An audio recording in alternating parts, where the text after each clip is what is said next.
The Atharvaveda, hymn 11:9-26 verses. All arms and every arrow, all the power and might that bows possess, the warlike weapon, axes, swords, the plan and purpose in the heart. All this, O our Buddha, make thou visible to our enemies, and let them look on mist and fog. Arise ye and prepare yourselves. Ye, the celestial hosts, our friends, let your mysterious natures be seen by our friends. O our Buddha, rise, both of you, begin your work with fettering and binding fast. Assail, both of you, our Buddha, the armies of our enemies. The God whose name is our Buddha, and Nyar Buddha, the mighty one, the two by whom the air and this great earth are compassed and possessed. With these two friends of Indra I go forth to conquer with the host. Rise with our army, stand thou up, O godlike being, our Buddha, breaking the hosts of enemies, surround them with winding coils, exhibiting, O our Buddha, 7 children of the mist and fog.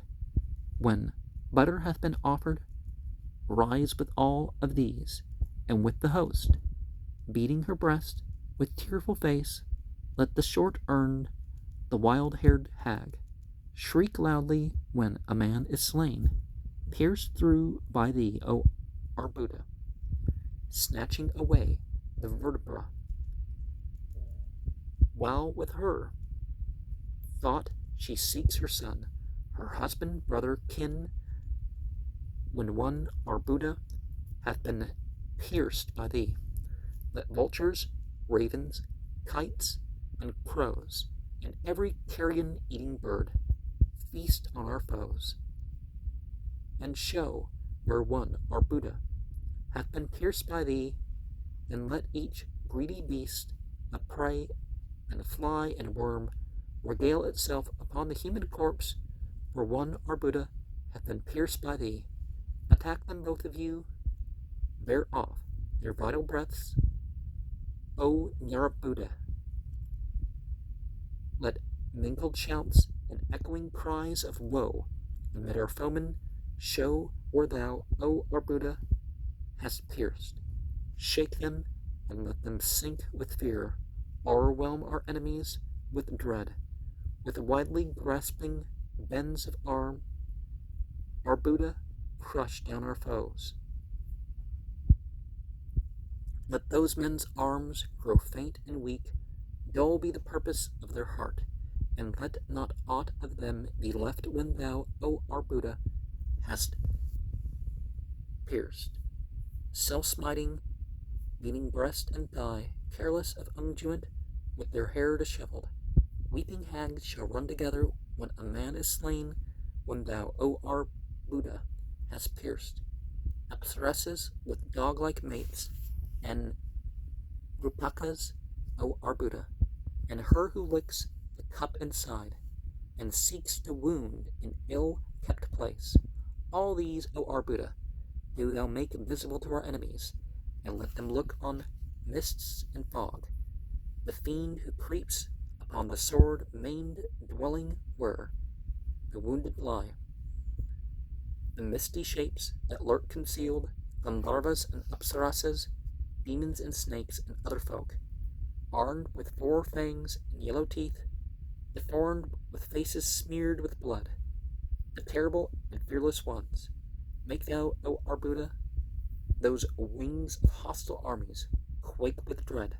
Let conqueror and victor, friends of Indra, overcome our foes, stifled and crushed, O Nyar Buddha. Low with the smitten foemen lie, with tongue of fire and crest of smoke, go conquering maidens with our host. May Indra, Lord of Might, strike down each bravest warrior of the foes, whom this our band hath put to flight. Let not one man of those escape. Let their hearts burst asunder, let their breath fly up and pass away. Let dryness of the mouth overtake our foemen, not the friendly ones, the clever and the foolish ones, those who are twisted round the death, the dusky-hued, the hornless goats, and those whose voice is like the buck's. All these, O our Buddha, do thou make visible to our enemies.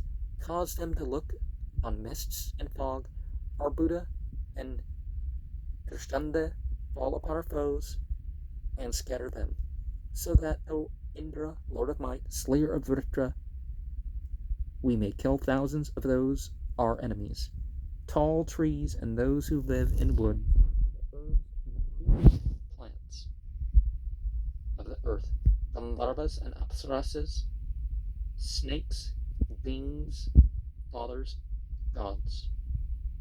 All these do thou, O our Buddha, make visible to our enemies, cause them to look on mist and fog.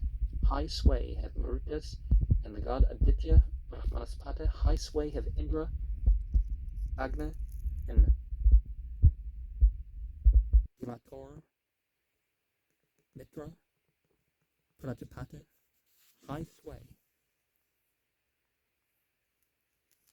have the riches given to you, showing upon our enemies where thou, O our Buddha, hast pierced. With full dominion over these, rise, stand ye up, prepare yourselves. Ye are our friends, celestial host. When ye have won this battle, go, each to his several sphere apart. If we look at the Kabbalah and systems like that, we have particular god names listed with different spheres. And is it dilator? Some of these terms are translated and left capitalized like their names, and some of them are not. And why do we refer to genie in one place and use asura in another? Are we referring to the same word in the Vedic text? So some of that's important to consider. Hymn 11:10 is 27 verses. Rise up with all your banners, rise, prepare your strength, ye vapory forms, serpents and fiends and other folk, charge and pursue our enemies. Let those who bear an evil name in air, in heaven, on earth, and men.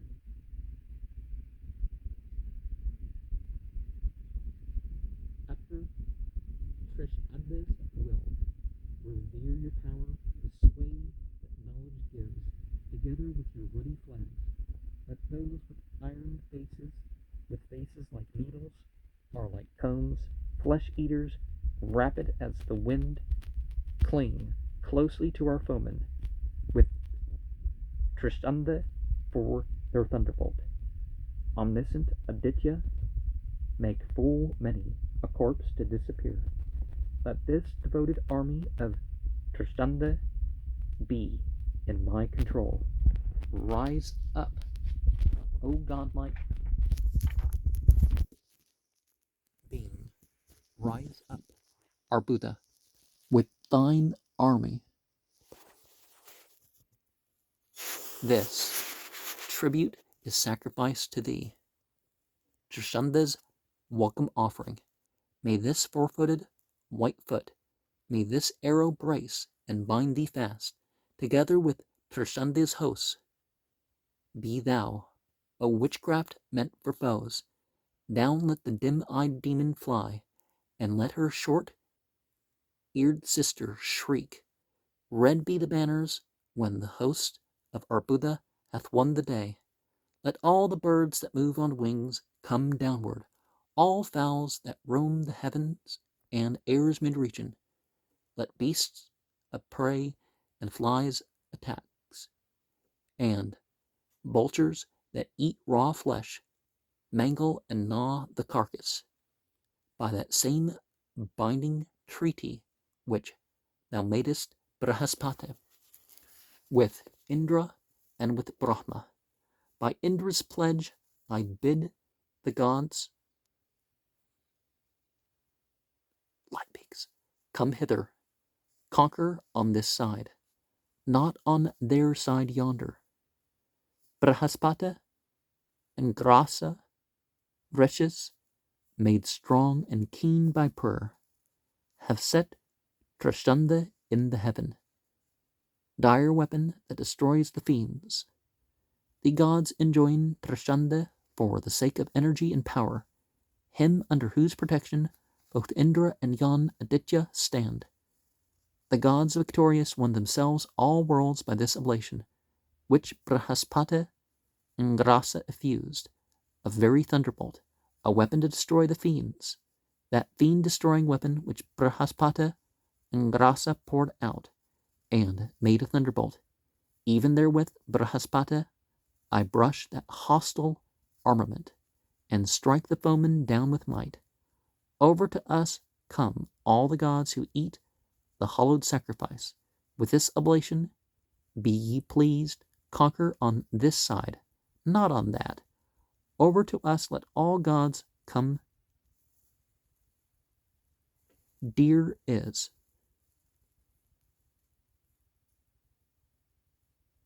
Trashunda's offering, keen the great pledge through which of old the Asuras were overthrown. Let Vayu bend the arrow points of those who are our enemies. Let Indra break their arms away. No power to lay the shaft be theirs. Aditya utterly destroy their missile. Chandramas bar the path of him who lingers. If they have issued forth strongholds of gods and made their shields of prayer, gaining protection for their lives, protection round about, make all their instigation powerless. With the flesh eater and with death, following the Purohita, on forward with Trashunda's host, conquering enemies advance. Do thou, Trashunda, with the gloom of darkness compass round our foes. Let none escape of them expelled with speckled butter mixed with curds.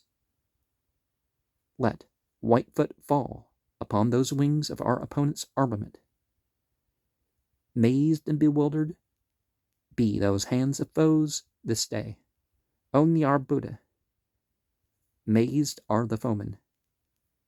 Nyarbuddha, slay thou each bravest man of them. With this our army slaughter them.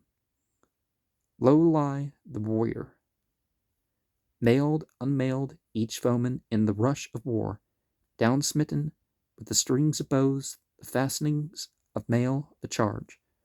The armor-clad, the armorless, enemies clothed with coats of mail, all these struck down. O Arbuda, let dogs devour upon the earth, car-born and carless fighting men, riders and those who go on foot. All these strike down. Let vultures, kites, and all the birds of air devour. Low let the hostile army lie. Thousands of corpses on the ground pierced through and rent to pieces, where the deadly weapons clash and fight with. Eagles let them eat the evil-hearted, pierced in the vitals, lying crushed and howling. The foe, whoever, will fight against this, our protecting sacrifice. With this which gods attend, with this which never fails to gain its end, let Indra, Vritra Slayer, smite, and with Trashunda as a bolt. And some people will think of the curse and say, well, better them than me. And in your own experience, yes. But we got to think, what's more to that?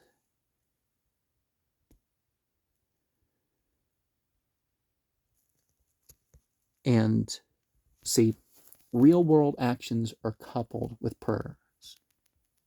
They're doing all these fit, and car, of course, means vehicle. So any vehicle would probably apply, not just a chariot or a motor vehicle or whatever.